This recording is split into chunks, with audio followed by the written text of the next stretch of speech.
Nếu như kênh YouTube của bạn đang phát triển một cách rất chậm chạp thì đây có thể là chính sai lầm mà bạn đang mắc phải. Cùng mình khám phá trong video ngày hôm nay nhé. Mình sẽ đi qua một vài con số để các bạn biết được thực trạng về cái thế giới YouTube ngoài kia đang như thế nào ha. Rồi, đầu tiên chúng ta sẽ có khoảng 115 triệu kênh đang chết yểu mỗi ngày. Mình nhắc lại nhé, 115 triệu kênh đang chết yểu mỗi ngày. 90% trong số đó chưa bao giờ đạt được 1.000 người đăng ký. Chỉ có 6% kiếm được $1, đâu đó khoảng 27 đến 30 ngàn đồng.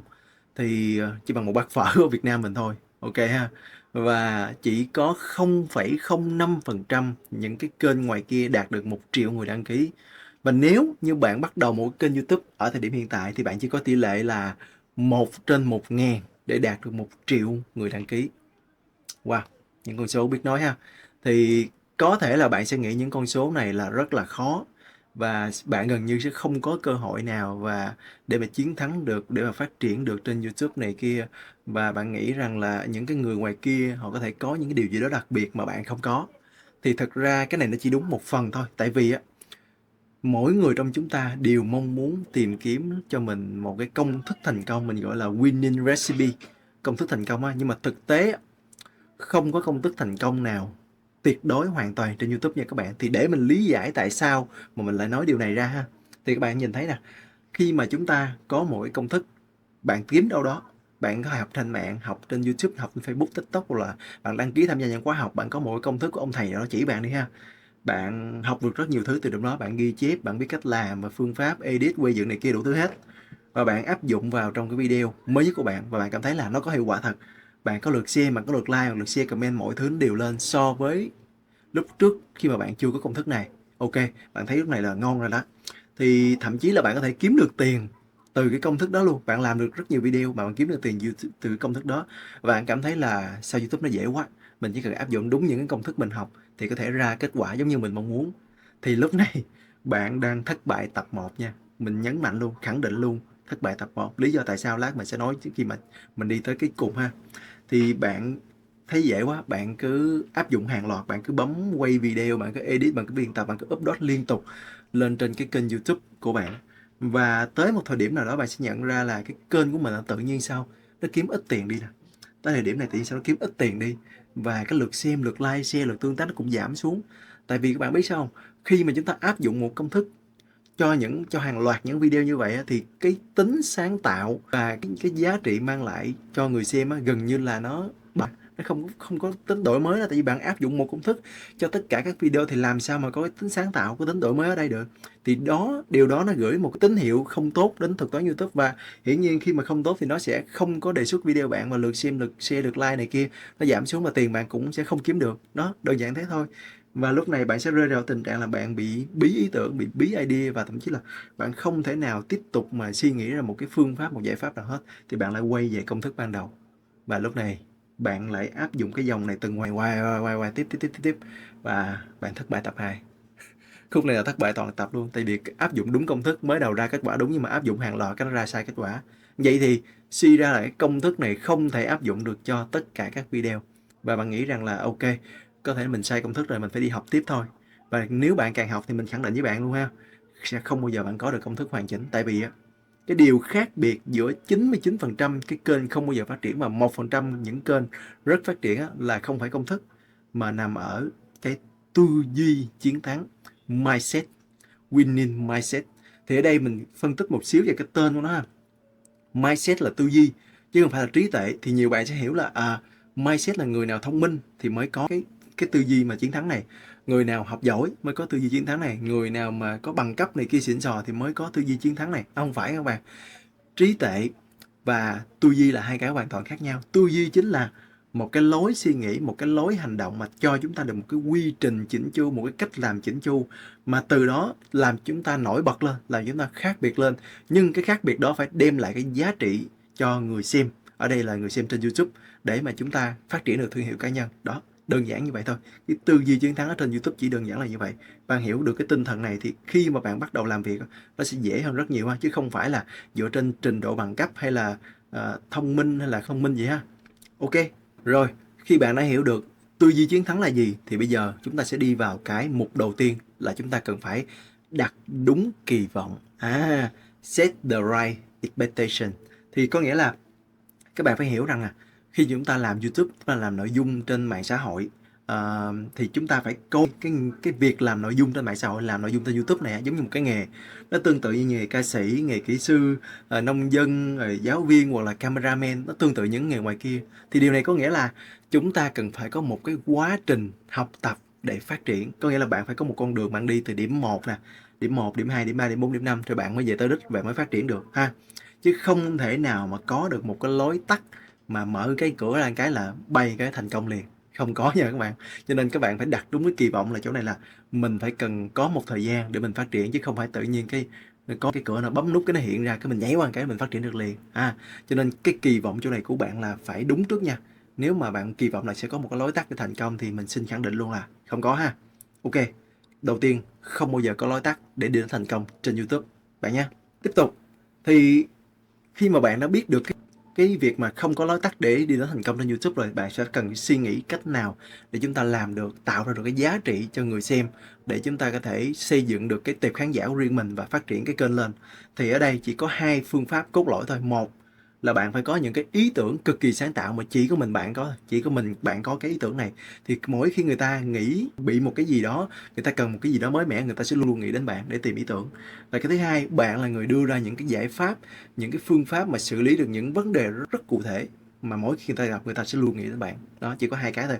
Một là ý tưởng độc lạ mới mẻ, còn hai là phương pháp giải quyết vấn đề rất cụ thể. Thì hai cái này nó sẽ tạo ra cho bạn cái giá trị, và cái giá trị đó sẽ làm cho bạn có thêm nhiều lượt xem, lượt like, lượt share, comment, thậm chí là tiền. Thì từ đó cái thương hiệu cá nhân, cái uy tín của bản thân, cái kênh của bạn nó sẽ được nâng lên. Và cái chuyện mà bạn phát triển hay bạn thành công trên YouTube chỉ là chuyện sớm muộn, là chuyện thời gian thôi. Ok bạn nhé. Bài học số 2, đừng bao giờ bỏ cuộc quá sớm. Thì trước khi đi vào giải thích những cái ý nghĩa của những cái hình này trên cái slide á, thì mình muốn chia sẻ một xíu về các bạn một câu chuyện của người Hoa về làm kinh tế, về cụ thể là bán hủ tiếu đi. Thì người Hoa các bạn thấy là họ có một cái tư duy làm kinh doanh rất là hay. Thì họ bán hủ tiếu từ đời ông nè, đời cha, đời con, đời cháu, đời chắc luôn, và họ luôn luôn bán một cái duy nhất là hủ tiếu. Cho dù có lỗ họ cũng ráng gồng lỗ họ bán, tại vì họ hiểu rằng á, chỉ cần họ là người cuối cùng ở lại trong cái thị trường đó thì họ sẽ bắt đầu hưởng lợi từ những cái mà họ đã chịu đựng trước đó. Có nghĩa là họ cứ bán cố gắng họ nâng chất lượng, giữ giá, không bao giờ thay đổi bất cứ thứ gì, và họ cố gắng là người cuối cùng ở lại trong cái thị trường hủ tiếu đó. Thì đến khi tất cả những đối thủ đã rời đi rồi thì họ sẽ là người hưởng cái lợi đó, họ là người những cái lợi nhuận, cái danh từ những cái việc mà bán hủ tiếu đó. Thì ở đây câu chuyện trên YouTube nó cũng tương tự như vậy. Đôi khi là các bạn sẽ lên mạng nha, các bạn sẽ thấy những cái người này họ thành công là họ có rất nhiều kỹ năng. Ví dụ ông này ông kể chuyện hay quá, ông này ông biên tập xịn quá, rồi ông này ông có những cái setting này kia rất là hay ho, rồi ông này ông có khả năng viết kịch bản rồi như đạo diễn Hollywood chẳng hạn vậy. Hoặc là ông kia ông phân tích video nghe sao bén quá, áp dụng cái ra liền. Hoặc là cái anh này sao anh xài AI xịn quá, mình xài không được, mình học hoài mà không được. Rồi bạn thấy người ta có những cái lượng fan hâm mộ, lượng người hâm mộ, lượng subscriber rất là lớn, rất là trung thành với họ luôn, sẵn sàng đứng ra bảo vệ họ bất cứ lúc nào. Rồi bạn thấy là họ gần như là đứng trên đỉnh cao luôn, thành công. 1 triệu người đăng ký, mỗi video là sẽ có triệu view, 100.000 view, rồi comment là quá trời quá đất luôn. Đó. Rồi bạn thấy họ kiếm được rất là nhiều tiền. Thì đây là những gì bạn thấy, và đây cũng là những gì họ muốn bạn thấy. Nhưng mà thực tế á, là bạn không thấy họ là cũng phải mày mò tìm tòi học hỏi một thời gian rất là dài để mà có được những cái kỹ năng này. Những cái bộ kỹ năng mà họ thể hiện ra cho bạn là họ tốn thời gian, họ tốn tiền, họ tốn công sức để họ bỏ ra học, chứ không phải tự nhiên rớt xuống cái là có liền. Và để mà có được một cái lượng fan hùng hậu, lượng fan gọi là lượng người hâm mộ, subscriber này kia khổng lồ như vậy, họ cũng cần có thời gian là họ đấu tranh rất là nhiều, họ cô đơn, tại vì là thử rất nhiều phương pháp không có đạt được kỳ vọng, và chỉ có mình thôi, chứ không có ai mà thể chia sẻ giải bày được. Thì trước khi mà họ có được cái lượng người hâm mộ như vậy, và trước khi mà họ thành công, họ đứng trên đỉnh, họ có vài triệu subscriber, mỗi video đăng ra 1 triệu, 2 triệu, hoặc là mỗi video đăng ra người ta hưởng ứng rất là nhiệt tình, thì họ phải làm việc đến mức cực lực, thậm chí là ngủ gật trên cái bàn làm việc luôn. Và cuối cùng, và khi họ thành công, họ kiếm được tiền, họ phải đấu tranh với những cái thứ mà giống như bạn sẽ không thể nào tưởng tượng được, là những lời tiêu cực nè, những cái điều mà phân biệt đối xử này kia, hoặc là những cái lời chê bai. Chứ không phải là bạn thành công người ta không chê bạn đâu, người ta nói bạn là do may mắn thôi, do hên thôi, rồi cái này á, cái gì này làm copy của người khác làm lại chứ đâu suy nghĩ được gì đâu. Rồi trời ơi, tưởng gì đứng lên nói không chứ có gì tôi làm cũng được. Nó kiểu giống vậy. Bạn phải đấu tranh với những cái điều đó, những cái điều tiêu cực đó, bạn sống với nó mỗi ngày và bạn mới có thể kiếm được tiền. Đó. Thì khi mà bạn gặp những cái đó, một trong những cái đó mà bạn bỏ cuộc thì coi như bạn ngừng cuộc chơi rồi. Bạn phải là người chịu được tất cả những cái này thì bạn mới có thể ở lại cuối cùng trong cuộc chơi và bạn phát triển được cái kênh YouTube của mình.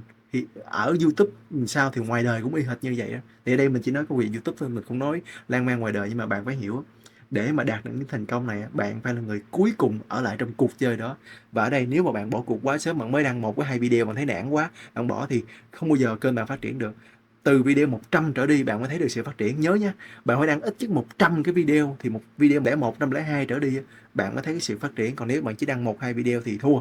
Ok ha, nhớ giúp mình đừng bao giờ bỏ cuộc quá sớm và hãy cố gắng đăng hơn 100 video. Ok, tiếp theo bài học số 3, hãy áp dụng tất cả những gì bạn học được. Cái này rất là quan trọng nha. Nhớ giúp mình cái câu này, kiến thức chỉ trở thành sức mạnh khi được áp dụng. Và nếu nha, bạn học rất nhiều thứ mà bạn không chuyển hóa nó thành được cái hành động thực tiễn, bạn áp dụng vô trong cái video của bạn, bạn áp dụng vô trong cái tiêu đề, cái thumbnail hoặc là 30-40 giây đầu tiên của bạn để bạn làm ra sản phẩm thì không bao giờ lên được sức mạnh. Cho dù bạn có học bao nhiêu đi nữa, bạn học về, bạn có đọc 100 cái cuốn sách về hướng dẫn YouTube, bạn có thể học hàng trăm công cụ AI, hoặc thậm chí là bạn nghe vài trăm cái podcast về truyền động lực, thì cái điều đó nó cũng không có ý nghĩa gì nếu mà bạn không chuyển đổi được tất cả những kiến thức bạn học ở đây nè trở thành cái sản phẩm cụ thể, sản phẩm hữu hình, thì mọi kiến thức đều vô nghĩa. Cho nên nhớ giúp mình, kiến thức chỉ trở nên sức mạnh khi được áp dụng bạn nha.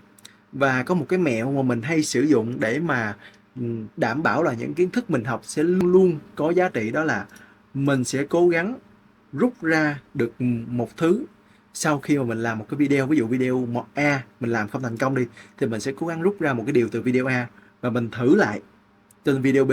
Và nếu không được thì mình lại tiếp tục nghiên cứu học tại sao là cái điều này mình rút ra nó lại không ok. Và nếu mà không được nữa thì mình sẽ nghĩ giải lao một tí, rồi mình lại tiếp tục rút ra một điều từ video B và mình áp dụng tới video C, và mình cứ áp dụng liên tục như vậy. Và mình tin chắc rằng đến một thời điểm nào đó, cứ qua 100 video bạn rút ra 100 cái điều, 100 cái bài học, 100 cái sai lầm, thì hiển nhiên video 101 của bạn sẽ là một video rất hoàn hảo đó. Còn bạn chỉ mới làm một video và bạn chẳng rút ra được điều gì, bạn làm 2 video, 3 video, thậm chí 10 video mà bạn không rút ra được điều gì, thì những cái điều bạn học là hoàn toàn vô nghĩa nha. Cho dù bạn có đăng ký khóa học 100 triệu, thậm chí là 23, thậm chí 500 triệu, nó cũng không có ý nghĩa gì. Phải áp dụng, phải ra được sản phẩm, rồi từ cái sản phẩm đó mình rút kinh nghiệm. Một lần, 2 lần không được thì phải 100 lần trở lên thì nó mới ok. Thì cứ một lần là 1% đi, 100 lần thì 100%, đúng không? Thì bạn cứ suy nghĩ đơn giản như vậy thôi là sẽ được ha. Ok, bài học số 4, hãy tìm kiếm những lời khuyên đúng đắn. Thì cái này chắc là bạn gặp rất nhiều trên mạng, nhưng mà mình sẽ giải thích một xíu về để các bạn nào mà chuẩn bị gặp hoặc sẽ gặp mà biết để mà ứng phó ha. Thì nhiều khi bạn lướt YouTube, bạn lướt Facebook, bạn lướt mạng xã hội, bạn sẽ thấy một cái người ta chia sẻ là bạn chỉ cần làm theo cái bước này của mình thì sau một đêm mình chắc chắn bạn sẽ kiếm được 10.000 đô la, ví dụ vậy. Thì cái phản ứng đầu tiên của bạn là bạn khẳng định luôn giúp mình cái điều này không có, ông này em chém gió, ông này nói xạo, và bạn chạy ngay liền giúp mình, làm ơn chạy liền giúp mình, đừng có nghe những lời khuyên đó nha. Cái đó là không có thiệt đâu. Và nếu nha, mình giả sử đi, nếu mà ông này ông kiếm được 10.000 đô la chỉ sau một đêm mà bằng, hoặc là áp dụng cái cách gì đó, hoặc là học cái khóa gì đó của ổng mà kiếm được 10.000 đô la, hoặc trong vài tháng gì đó chẳng hạn kiếm được vài ngàn đô la đi, thì tại sao ông lại đưa cái này cho mình? Bạn thử bạn đặt câu hỏi, tại sao ông lại đưa cái cách này cho mình mà không đưa cho những người khác, những người thân của ông, ví dụ là anh em bạn bè, cô dì chú bác con cháu gì đó, tại sao không đưa mà bạn lại đưa cho mình? Mà thử đặt câu hỏi nha. Đó, lúc này bạn phải suy nghĩ thật là kỹ, tại sao ông lại đưa cho mình mà không đưa cho những người khác. Ok ha, cái này mình sẽ để bạn tự trả lời, mình sẽ không can thiệp.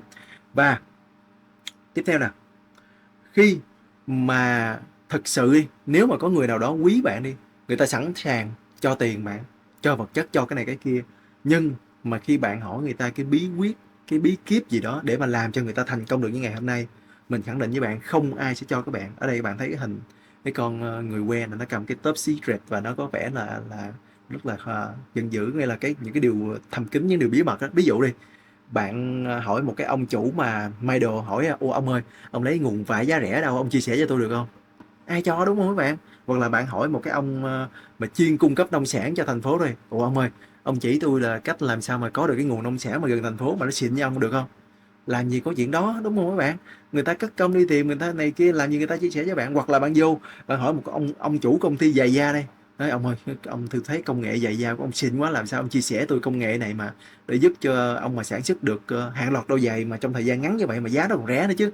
Nó hỏi mày bị khùng hả? Tao điên đâu tôi chia sẻ mày cái đó, đúng không? Bạn suy nghĩ đúng không? Không có ai chia sẻ những cái điều thầm kín, những cái điều mà làm cho mình thành công hết. Cho nên cái chuyện mà người ta có một cái bí quyết nào đó mà kiếm được 10.000 đô la chỉ bằng áp dụng những cái cách đơn giản, hoặc áp dụng một vài cái bước, một cái mẹo trong một thời gian tương đối ngắn á, thì hầu như là không có ha. Những cái này là người ta sẽ giữ riêng cho họ, hoặc là người ta chia sẻ những người thân người ta làm thôi.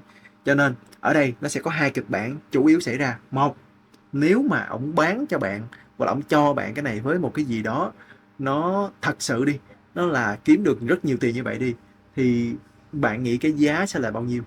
Bạn ví dụ như ổng chia sẻ với bạn một cái bí quyết mà kiếm được 10.000 đô la chỉ sau một đêm, thì bạn nghĩ cái giá cái bí quyết này là bao nhiêu? Mình nghĩ nó ít nhất phải 300 đến 500 lần cái giá 10.000 đô la đó, bạn hiểu ha? Chứ không ai mà cho một cái bí quyết mà với một cái giá nó rất là rẻ, nó phải rất là mắc. Và lúc đó nha, bạn sẽ không bao giờ có tiền bạn mua được. Mình khẳng định với bạn luôn, nếu mà có được cái bí quyết này, bạn không bao giờ có tiền bạn mua được, và cũng không tới lượt bạn mua. Tại vì rất nhiều người họ chạy theo họ mua bí quyết này. Tại vì một cái bí quyết mà có được 10.000 đô la như vậy thì ngu gì không có tiền mua, đúng không? Nếu mà thật sự bí quyết nó thành công á, đó, khẳng định luôn, cho thành công luôn, thì rất nhiều người xếp hàng để mua. Bạn không tới lượt, mà có tới lượt bạn cũng chưa chắc bạn đủ tiền bạn mua ha. Rồi kịch bản số 2 nè. Nếu cái kịch bản này hay gặp nhất nè, nếu mà ông đó ông bán cho bạn, hoặc cái người đó bán cho bạn mà với một cái giá nó rẻ khủng khiếp, ví dụ bạn chỉ cần bỏ ra 5 triệu đồng đi, chỉ sau một đêm, một chỉ bằng cái khóa học này, chỉ bằng công thức này, bạn có thể kiếm được 10.000 đô la. Và mình nói bạn hãy khẳng định luôn, hãy khẳng định luôn, ông này họ đào tên lửa chắc luôn. Lúc này bạn chạy ngay giúp mình, chạy ngay giúp mình đi còn kịp, ok ha. Cho nên là những cái lời khuyên đúng á, là không bao giờ là đưa ra cái kết quả mà nó như nó phi lý, nó vô lý hết, mà nó phải là cái gì đó, nó quá trình thành công, nó phải đi qua quá trình 1 2 3 4 5, chứ không thể nào mà một phát ăn ngay được ha. Cho nên khi mà bạn gặp những lời khuyên kiểu này, làm ơn hãy chạy ngay đi giúp mình, ok nha. Bài học số 5, hãy học những điều cơ bản trước, sau đó mình thêm cái tính cách của mình vô phía sau ha. Thì cái bài học này khá là quan trọng nha, tại vì nhiều khi các bạn sẽ thấy á, tại sao những người kia họ làm video hay quá, thu hút lượt xem quá. Thật ra trong trọng có những cái bí thuật mình gọi là bí thuật ha, có những cái tư duy, có những cái cách làm mà rất là cơ bản mà bạn đang bỏ qua. Ví dụ ha, bạn phải biết về tìm kiếm thông tin trước. Cái này nghe rất đơn giản, search Google, search ChatGPT, nhưng mà phải học các bạn. Kỹ năng này cần phải có. Cái thứ hai, viết kịch bản, cái này cũng phải học. Chứ không ai tự nhiên biết viết kịch bản, phần đầu làm gì, phần thứ hai làm gì, phần thứ ba làm gì, mở bài làm sao, kết bài làm sao, phải học cách viết ha. Rồi cái thứ ba, làm sao để set up được một cái góc quay, âm thanh, ánh sáng này kia, cũng phải học. Không ai tự nhiên sinh ra là biết liền, phải bỏ thời gian, bỏ công sức, bỏ tiền ra để học. Và biên tập video, đây là mình cho rằng nha, bản thân mình cho rằng đây là 4 kỹ năng cơ bản mà bạn cần phải có để mà học. Và như mình lúc nãy mình nói là hãy áp dụng những gì bạn học được bằng cách là hãy cố gắng áp dụng những kỹ năng cơ bản này bằng cách tạo ra video. Thì lúc này gần như là bạn đã đặt một chân vào cái việc thành công trên YouTube đó. Tại vì lúc này bạn đã có kỹ năng cơ bản rồi, bạn đã làm được cái sản phẩm ra rồi, thì lúc này gần như là bạn đã đặt một chân lên thành công YouTube ha. Thì đây là cái đường là bạn sẽ đi. Ok, thì lúc này bạn thấy đối thủ của mình làm cái video rất là hay và bạn muốn học hỏi từ đối thủ, thì ở đây nhiều bạn sẽ có tư duy là mình sẽ thần tượng người đó, mình idol người đó, nhưng mình sẽ dùng từ đối thủ chứ mình không dùng từ thần tượng. Tại vì sao? Tại vì khi là thần tượng mình sẽ luôn luôn phải chạy theo họ, mình đi theo phía sau đuôi họ, mình cố gắng mình giống như họ. Còn ở đây mình sẽ coi thần tượng giống như một đối thủ, tại vì mình muốn vượt mặt họ. Khẳng định như vậy luôn, tự tin luôn, mình muốn vượt mặt họ. Cho nên khi mà bạn thấy một người mà có nhiều kỹ năng hơn bạn, ví dụ bạn đây bạn có 4 kỹ năng đây, ông này ông 6 kỹ năng, thì cố gắng mình coi họ là cái đối thủ mà cái mục tiêu hướng đến mà mình phải vượt qua họ, và mình phải cạnh tranh với họ từng giây từng phút từng giờ luôn ha. Và lúc này bạn hãy làm cho mình những thao tác như sau: hãy like kênh họ, hãy đăng ký kênh họ, hãy coi video của họ ngấu nghiến thật sự luôn, rồi share, rồi comment, tất cả mọi thứ, ghi chép tất cả là những gì mà họ làm. Để làm chi? Để bạn học từ họ, học cái cách mà họ làm. Tại vì bạn đã có cái bộ kỹ năng cơ bản trên đây rồi, và bạn học thêm cái cách họ làm thông qua cái việc xem họ là đối thủ. Và lúc này bạn thêm một bước là bạn bước thêm một cái là bạn thêm cái thao tác là thêm cái tính cách cá nhân của bạn vô trong đây. Ví dụ bạn là một người vui vẻ, bạn thêm cái tính chất vui vẻ bạn vô. Bạn là một người thích pha trò, bạn thêm tính chất pha trò bạn vô. Bạn là một người nghiêm túc hay là bạn người thích dùng số liệu để so sánh, bạn thêm cái cá tính của bạn vô. Lúc này cái video của bạn sẽ là một video rất rất là chỉnh chu, tại vì nó đáp ứng hai yếu tố. Một là bạn đã có những cái kiến thức cơ bản, bạn biết mọi thứ cơ bản về hết rồi. Rồi cái thứ hai, bạn có thêm cái sự học hỏi từ người thành công, từ cái đối thủ của bạn. Và cái thứ ba, bạn có thêm cái tính cách riêng của bạn, cái cá tính riêng của bạn trong video đó, thì hiển nhiên video của bạn sẽ thành công thôi. Ok bạn nhé. Bài học số 6, hãy xác định rõ cái thị trường ngách mà bạn đang hướng đến. Thì ở đây mình muốn nói một xíu về cái YouTube ha. Thì YouTube nói chung luôn là công ty, là một cái doanh nghiệp, thì bạn hiểu mục tiêu tối thượng của một doanh nghiệp là họ kiếm được tiền. Khẳng định như vậy luôn. YouTube là một công ty và mục tiêu của họ là kiếm được tiền. Và để mà kiếm được tiền á, thì công ty này vận hành bằng cái nền tảng là chia sẻ video, đúng không? Mọi người đều đăng tải video lên, tôi đăng tải video, bạn đăng tải video, người kia đăng tải video. Thì từ những cái video này họ sẽ có những cái bán quảng cáo cho những cái nhà nhãn hàng, nhà cung cấp, rồi nhà quảng bá sản phẩm này kia để mà họ kiếm được tiền. Đây là cái cách kiếm tiền cổ điển của YouTube. Nghĩa là họ là một nền tảng chia sẻ video, họ bỏ ra thời gian, công sức, họ bỏ ra tiền server này kia để vận hành cái nền tảng YouTube để người ta chia sẻ video và họ gắn quảng cáo vô và họ bán kiếm tiền. Rồi, và họ tạo ra một thứ được gọi là thực toán, the algorithm. Đó, tiếng Anh là algorithm, thực toán. Và thực toán này có một nhiệm vụ tối thượng là sẽ cố gắng giữ chân người xem ở lại nền tảng YouTube lâu nhất. Để làm gì?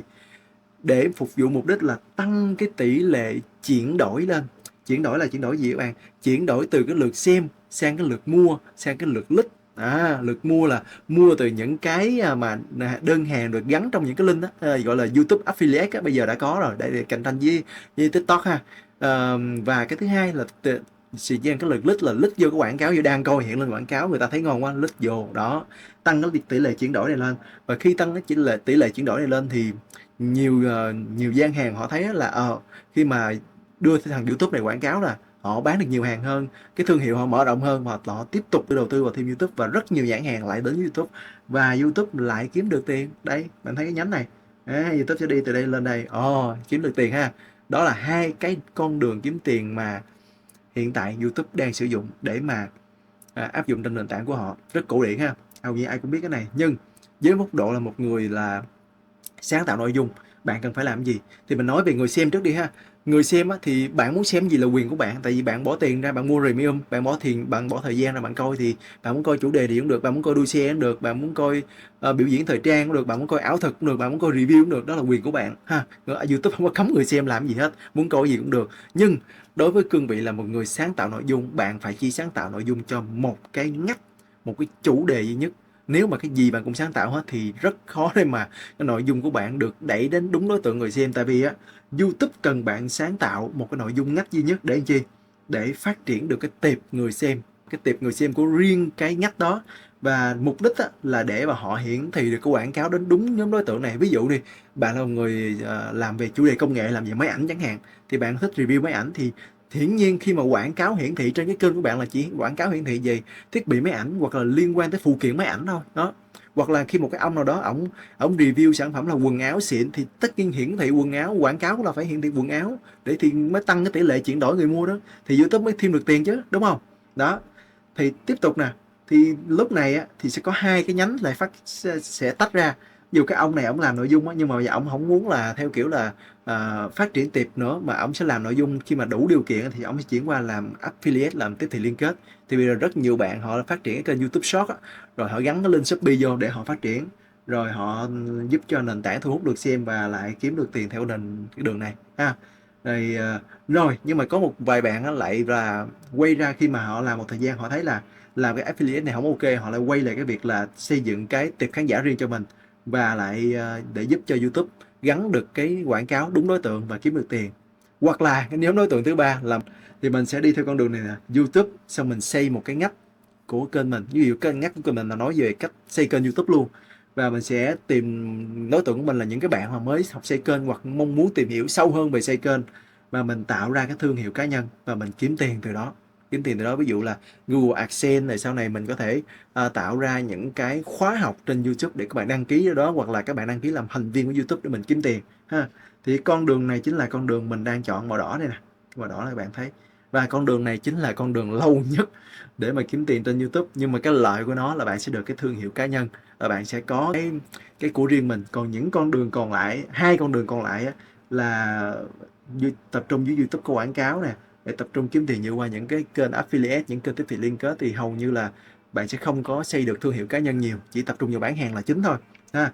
Nhưng mà cho dù bạn chọn cách nào, dù là affiliate hay dù tập trung giúp YouTube hiển thị đúng quảng cáo đến người xem, hay là tạo thương hiệu cá nhân, thì bạn thấy cái dòng màu đỏ này nè là của những người sáng tạo nội dung, nó luôn luôn nằm trong cái mô hình kiếm tiền của YouTube, không bao giờ thoát ra được. Tại vì cho dù cái ngách của bạn có xịn cỡ nào, nó không thể nào vượt qua khỏi biên giới YouTube, nó phải nằm trong cái YouTube để YouTube kiểm soát được nó. Có nghĩa là bạn hãy tuân thủ tối đa luật chơi của YouTube, còn nếu không thì bạn khỏi chơi. Ok ha. Cho nên là hãy xác định rõ cái ngách của mình và phát triển theo những cái hướng mà bạn mong muốn. Tùy cách nào cũng được. Thì mình đã chia sẻ 3 cách rồi, nếu các bạn thấy hay thì comment cho mình biết nha. Ok. Bài học số 7, tuân thủ quy tắc 80-20. Thì trước khi đi vào quy tắc 80-20, mình giới thiệu một xíu các bạn cái lý thuyết này rất là hay, được anh Cường làm phim nghiệp dư chia sẻ trong video là Edit triệu view như biết tài liệu bí mật. Thì các bạn sẽ tìm lại video của anh và coi lại, rất là hay.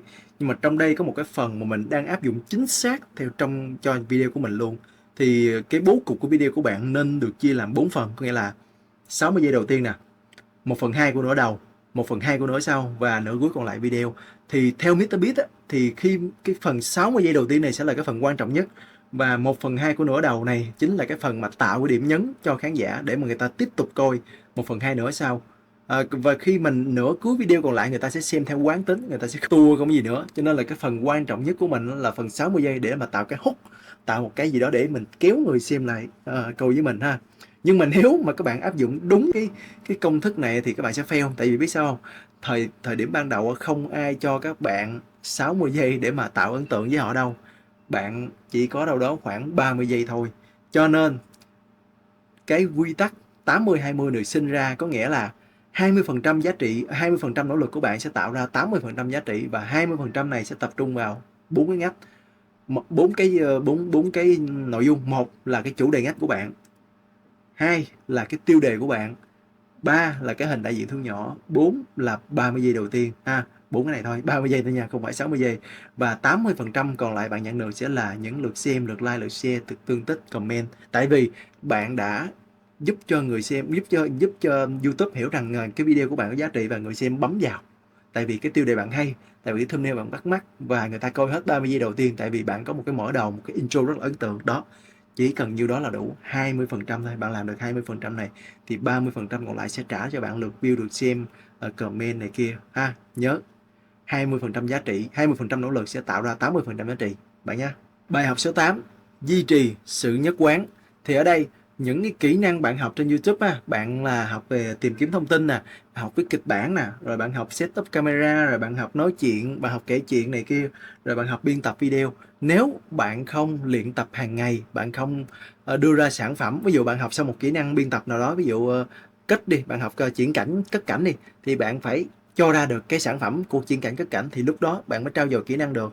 Và khi bạn kết hợp tất cả những điều này để bạn ra một cái video thì cái kỹ năng của bạn nó mới lên, nó mới nổi bật, nó mới tạo ra cái sự khác biệt của bạn trong một cái đám đông. Và từ đó cái video của bạn nó mới tăng được cái độ giá trị, tăng được cái độ uy tín, và bạn mới có thêm nhiều lượt xem, lượt like, lượt share, và bạn mới có được trong cái mắt người xem, trong cái gọi là trong suy nghĩ của họ là bạn là một người uy tín và bạn có giá trị. Và lúc này cái kênh của bạn mới có những cái điều kiện để được thuật toán YouTube đề xuất đến những người tiếp theo để mà phát triển ha. Còn nếu bạn không luyện tập những kỹ năng này thường xuyên, bạn không làm nó hàng ngày, thì rất khó để mà bạn có được cái bộ kỹ năng hoàn chỉnh để tạo ra một cái sự nổi bật trong một triệu kênh đang được thành lập mỗi ngày, chẳng hạn như vậy. Ok bạn nhé, nhớ duy trì sự nhất quán trong việc học tập và hình thành các kỹ năng YouTube. Bài học cuối cùng, đừng ngại để thay đổi chủ đề ngách của bạn. Thì thực tế nha, trong thực tế khi mà các bạn làm một chủ đề ngách mà nó có xuất hiện 2 yếu tố sau đây, thì bạn nên cân nhắc xem xét thật kỹ để mà thay đổi qua cái chủ đề khác. Thứ nhất là chủ đề của bạn nó quá cạnh tranh đi, bạn làm một chủ đề mà ai cũng làm, tại vì nó là cái mỏ vàng, ai cũng muốn đào, ai cũng muốn kiếm tiền. Là cái thứ hai, cái chủ đề của bạn á, nó có cái số lượng tiếp cận nó quá nhỏ đi, bạn làm rất là hay rồi, video bạn ok, hiệu ứng âm thanh, ánh sáng, kể chuyện, biên tập, mọi thứ đều ok, nhưng mà cái lượng mà khán giả có thể tiếp cận được cái chủ đề đó thì nó quá ít. Ví dụ bạn làm chủ đề về thiên văn học, bạn làm chủ đề về khám phá nghiên cứu lòng đất chẳng hạn gì, thì rất là ít người quan tâm những chủ đề như vậy, đại loại vậy ha. Thì lúc đó mình khuyên các bạn nên tìm một cái chủ đề khác để mà phát triển cái kênh YouTube của bạn, nếu mà các bạn vẫn muốn tiếp tục với YouTube ha. Thì nhiều bạn suy nghĩ tới đây sẽ là mình sẽ bắt đầu là từ đầu đúng không anh, hoặc là mình sẽ bắt đầu là từ đầu đúng không Quân? Nó không phải nha, mình chỉ thay đổi cái chủ đề ngách thôi, còn cái quy trình, cái hệ thống, tất cả mọi thứ bạn build cho cái chủ đề ngách trước đó vẫn có thể sử dụng lại được với cái chủ đề mới này. Chỉ cần bạn thay đổi một xíu trong cái vận hành thôi, trong cái nội dung, thì nó ra được một cái quy trình hoàn toàn mới cho một chủ đề ngách mới. Và đây chính là cái điều kiện để giúp bạn đi nhanh, đi xa hơn so với chủ đề trước đó. Và bạn thấy ha, khi một người xây một cái kênh đầu tiên thì họ rất là chật vật, nhưng mà đối với kênh thứ hai, thứ ba, thứ năm, thứ sáu thì thường họ sẽ rất thành công. Mà có những bạn á, có người ta áp dụng chính những kỹ năng này để người ta đi xây kênh, người ta bán kiếm tiền. Ta không có làm kênh nữa mà xây kênh để bán ha. Đây chính là cái cách mà họ làm để mà bán. Họ xây dựng một quy trình chuẩn, xong họ có áp dụng cho tất cả những kênh có cùng chủ đề hoặc là có chủ đề tương tự. Ok bạn nhé. Rồi, thì đó là toàn bộ những chia sẻ của mình về 9 bài học mà mình nghĩ rằng có thể giúp các bạn thành công trong việc là có được tư duy chiến thắng để lọt vào cái top 1% những người thành công nhất trên YouTube ha. Nếu các bạn thấy video này hay và hữu ích, đừng quên để làm like, một share cũng như subscribe channel giúp mình. Còn bây giờ thì xin chào và hẹn gặp lại các bạn trong những video tiếp theo.